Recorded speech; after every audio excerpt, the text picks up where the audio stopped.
mengenai aspek yuridis. Di dalam materi aspek yuridis ini terdapat beberapa poin, diantaranya yang pertama yaitu siapa pelaksana bisnis. Untuk pelaksana bisnis yang pertama adalah badan usahanya, dan untuk kedua yaitu orang-orang atau individu-individu yang terlibat sebagai decision makers. Nah, untuk badan usaha sendiri ini ada beberapa bentuk perusahaan di Indonesia dari segi yuridisnya, yaitu yang pertama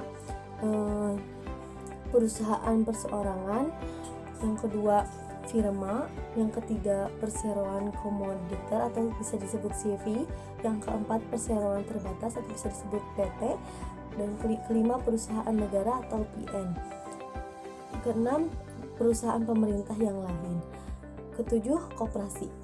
Adapun identitas pelaksanaan bisnis, ada beberapa sisi dari identitas pelaksanaan bisnis yang perlu diteliti, seperti kewarganegaraan, informasi bank, keterlibatan pidana atau perdata, dan hubungan keluarga. Untuk poin yang kedua yaitu bisnis apa yang akan dilaksanakan. Ada beberapa sisi yang perlu dianalisis, ada sebagai berikut. Yang pertama yaitu dalam bidang usaha. Paling tidak bidang usaha dari proyek yang akan dibangun harus sesuai dengan anggaran dasar perusahaan atau telah sesuai dengan corporate filosofinya. Yang kedua yaitu fasilitas. Apabila proyek yang akan mendapatkan fasilitas-fasilitas tertentu, selidiki apakah pengurusannya telah diselesaikan secara sah. Dan gangguan lingkungan. Proyek yang akan dibuat perlu memperhatikan lingkungan sekitar tempat proyek yang berada. Yang keempat yang pengupahan. Proyek yang membutuhkan tenaga kerja dengan skill yang rendah biasanya tidak kesulitan memperolehnya, dan mereka pun mampu membayar dengan rendah. 3. Di mana bisnis akan dilaksanakan. Perencanaan wilayah. Lokasi proyek harus disesuaikan dengan rencana wilayah yang telah ditetapkan oleh pemerintah agar mudah mendapatkan izin-izin yang diperlukan. Selanjutnya, status tanah. Status kepemilikan tanah proyek harus jelas, jangan sampai menjadi masalah di kemudian hari. Peneliti dapat mencari informasi tentang status tanah ini, misalnya dengan menghubungi kantor Badan Pertanahan Nasional atau BPN setempat. 4. Waktu pelaksanaan bisnis. Dalam kaitannya dengan waktu pelaksanaan bisnis, tinjauan aspek yuridis terhadap izin pelaksanaan proyek bisnis menjadi penting diteliti. Semua izin harus masih berlaku dan izin-izin yang belum dimiliki harus dilengkapi terlebih dahulu atau minimal izin prinsip. 5. Bagaimana cara pelaksanaan bisnis? Misalnya, perusahaan kekurangan modal untuk menyelesaikan proyek, meminjam uang dari perorangan atau lembaga keuangan adalah beberapa alternatif untuk mengatasi kesulitan itu. Lembaga keuangan sebagai peminjam telah menentukan syarat-syarat dalam rangka mengaman secara yuridis, baik yang bersifat pencegahan maupun penanggulangan. Syarat-syarat yang ditetapkan harus dipenuhi oleh pelaksanaan proyek. Dan yang keenam ada peraturan dan perundangan. Setiap usaha yang legal sudah tentu harus mengikuti aturan-aturan yang berlaku, baik dalam bentuk undang-undang maupun peraturan-peraturan lain sebagai penjabaran dari undang-undang tersebut, seperti Keputusan Menteri atau Kepen, SK, Dirjen dan Peraturan Daerah atau Perda. Dengan mengikuti aturan-aturan yang ada, maka secara yuridis formal bisnis atau usaha yang akan dijalankan menjadi layak. Dengan demikian, hendaknya pembaca menindaklanjuti isi aturan ini disesuaikan dengan rencana bisnis yang akan dilaksanakan. A. Undang-Undang Nomor 1 Tahun 1995 tentang Dasar Hukum Perseroan Terbatas. Undang-undang ini terdiri atas 12 bab dan 129 pasal. Paparannya ringkasannya seperti berikut ini. Bab 1. Ketentuan umum, pasal 1 sampai 6. Bab 2 pendirian, anggaran dasar, pendaftaran, dan pengumuman. Pasal 7 sampai 23. Bab 3 modal dan saham. Pasal 24 sampai 41 dan pasal 42 sampai 45. Bab 4 laporan tahunan dan penggunaan laba. Pasal 56 sampai 62. Bab 5 rapat umum pemegang saham. Pasal 63 sampai 78. Bab 6 direksi dan komisaris. Pasal 79 sampai 101. Bab 7 penggabungan, peleburan, dan pengambil alihan. Pasal 102 sampai 109. Bab 8 pemeriksaan terhadap perseroan. Pasal 110 sampai 113. Bab 9 pembubaran, perseroan, dan likuidasi. Pasal 114 sampai 124. Pasal 10 ketentuan peralihan. Pasal 125 sampai 126. Bab 11 ketentuan lain-lain. Pasal 127. Bab 12 ketentuan penutup. Pasal 128 sampai 129. B. Hal-hal umum yang dimuat dalam akte pendirian sebuah PT adalah sebagai berikut. Yang pertama, nama perusahaan. Yang kedua, tempat kedudukan PT. Yang ketiga, maksud dan tujuan berusaha. Yang keempat, modal. Yang kelima, surat saham. Yang keenam, rapat direksi. Yang ketujuh, tugas dan wewenang Dewan Komisaris. Yang kedelapan, rapat Dewan Komisaris. Yang kesembilan, rapat umum pemegang saham atau RUPS. Yang kesepuluh, pemungutan suara dalam RUPS, perubahan anggaran dasar perusahaan. Dan yang ke-11, langkah dalam likuidasi. Undang-Undang Nomor 8 Tahun 1999 tentang Perlindungan Konsumen. Undang-undang ini terdiri dari 15 bab dan 65 pasal. Ringkasan isinya adalah sebagai berikut. Bab 1 ketentuan umum pasal 1. Bab 2 asas dan tujuan pasal 2 sampai 5. Bab 3 hak dan kewajiban pasal 4 sampai 5 dan pasal 6 sampai 7. Bab 4 perbuatan yang dilarang bagi pelaku usaha pasal 8 sampai 17. Bab 5 ketentuan pencantuman klausul laba pasal 18. Bab 6 tanggung jawab pelaku usaha pasal 19 sampai 28. Bab 7 pembinaan dan pengawasan pasal 29 sampai 30. Bab 8 Badan Perlindungan Konsumen Nasional pasal 31 sampai 43. Bab 9 Lembaga Perlindungan Konsumen Swadaya Masyarakat pasal 44. Bab 10 penyelesaian sengketa pasal 45 sampai 48.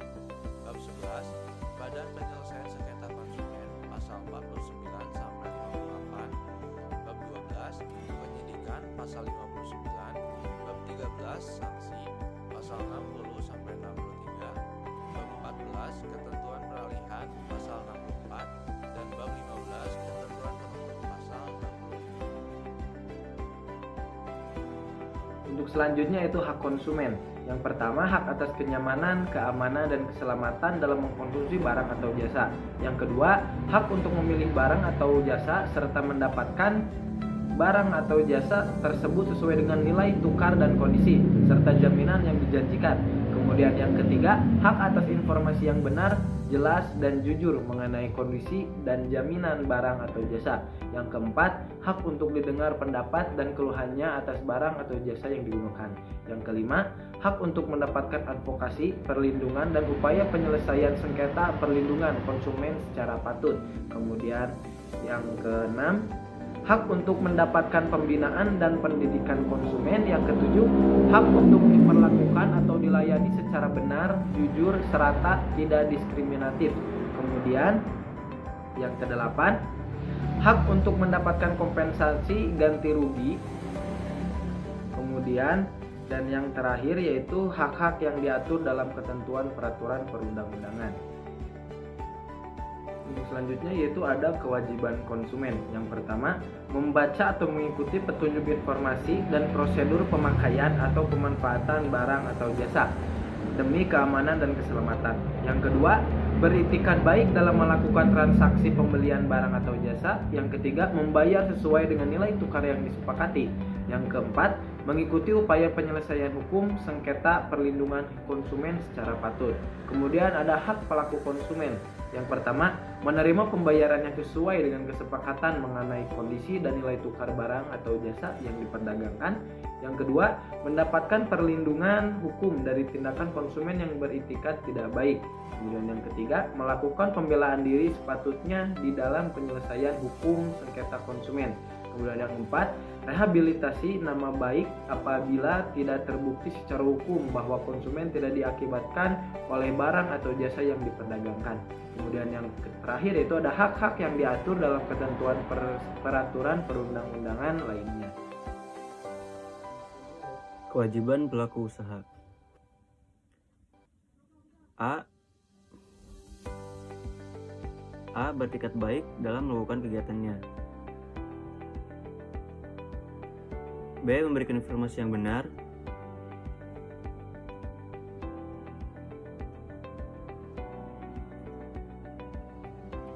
Jelas, jujur mengenai kondisi.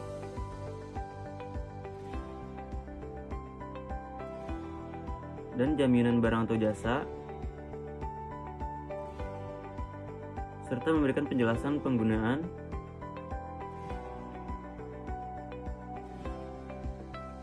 perbaikan, dan pemeliharaan.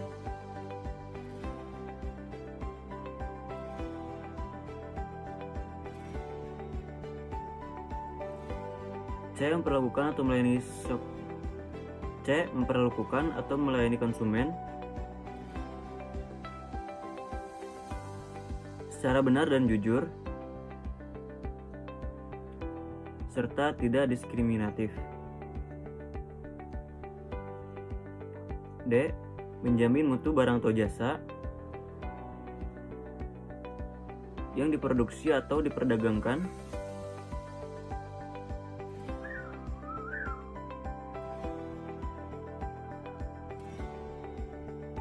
berdasarkan ketentuan dasar barang atau jasa yang berlaku.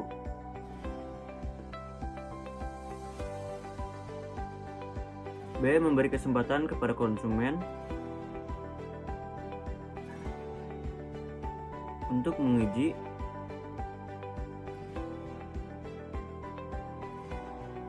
atau mencoba barang atau jasa tertentu, serta memberikan jaminan atau garansi atas barang yang dibuat atau diperdagangkan.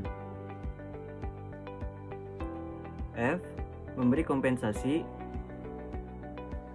ganti rugi atau penggantian atas kerugian akibat penggunaan,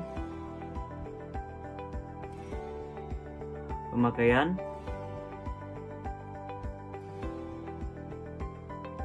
dan pemanfaatan barang atau jasa yang diperdagangkan.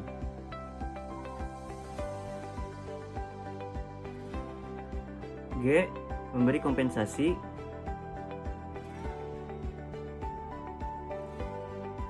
ganti rugi atau penggantian apabila barang atau jasa yang diterima atau dimanfaatkan tidak sesuai dengan perjanjian.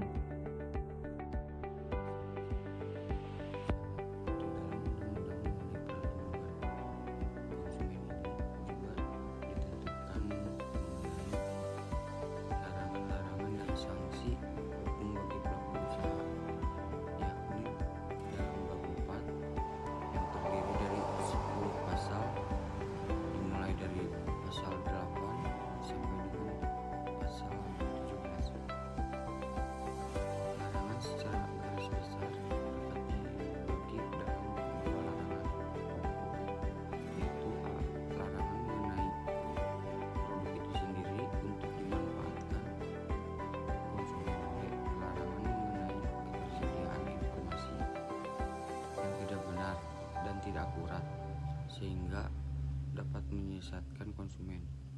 Sanksi hukum: A. Sanksi administratif, B. Sanksi pidana pokok, C. Sanksi pidana tambahan yang dijatuhkan berupa 1. Perampasan barang tertentu, 2. Pengumuman keputusan hakim, 3. Pembayaran ganti rugi, perintah penghentian kegiatan tertentu yang menyebabkan timbulnya kerugian konsumen. Yang kelima, kewajiban penarikan barang dari peredaran. 6. Yang terakhir, pencabutan izin. Undang-Undang No. 22 Tahun 1999 tentang Pemerintahan Daerah. Bab 1. Ketentuan Umum Pasal 1. Bab 2. Pemerintahan Daerah Pasal 2-3. Bab 3. Pembentukan dan susunan daerah Pasal 4-6. Bab 4. Kewenangan daerah Pasal 7-13. Bab 5. Bentuk dan susunan pemerintahan Pasal 14-68. Bab 6. Peraturan daerah dan kepala daerah Pasal 69-74. Bab 7. Kepegawaian daerah Pasal 75-77. Bab 8. Keuangan daerah Pasal 78-86. Bab 9. Kerjasama dan penyelesaian perselisihan Pasal 87-89. Bab 10. Kawasan perkotaan Pasal 90-92. Bab 11. Desa Pasal 93-111. Bab 12. Pembinaan dan pengawasan Pasal 112-114. Bab 13. Dewan Pertimbangan Otonom Daerah Pasal 115-116. Bab 14. Ketentuan lain-lain Pasal 117-123. Bab 15. Ketentuan peralihan Pasal 124-130.